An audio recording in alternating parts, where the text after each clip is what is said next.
The potential closure of Massmart's 34 underperforming Dion Wired and Masscash stores is seen by some as unsurprising, considering the chain's poor performance in recent months. People want to see a change.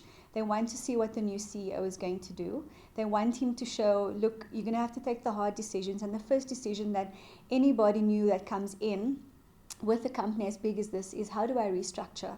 How do I reduce costs and ensure that whatever assets I have left, I can actually sweat them to make sure that I get my earnings figures up, which is one of Massmart's problems that they've been having, and close those models or business models that are no longer viable. Earlier last year, Statistics South Africa showed a gloomy picture of the retail sector. However, Mpelwane says Massmart's decision to cut jobs is not indicative of the entire industry. So I think it's more isolated for Massmart at this point.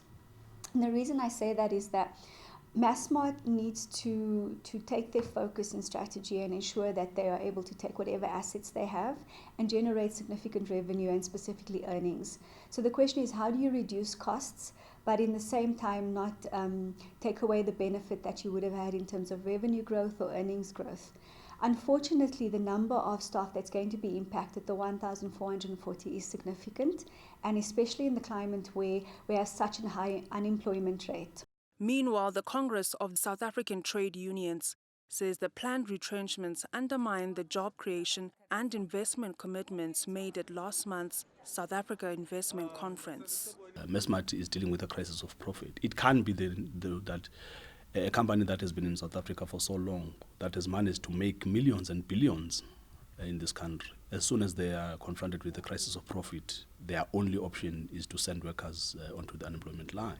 There has to be alternative. So we hope that they will work together collectively, the unions, to engage the employer and seek those alternatives. On the other hand, Esethu Mangcwatshwa from the Black Management Forum says these are signs of a slacking economy. The situation at Massmart is sad, and whilst it's not unexpected, it is a blow. What seems to have happened is that cost escalations, the likes of Eskom tariffs and municipal tariffs, rose higher than what people were spending, higher than sales. As more reactions come in, analysts say if the economy continues to grow at a snail pace, more news of layoffs will be announced. For Newsroom Africa on Channel 405, I am Wandiswa Ntengento in Johannesburg.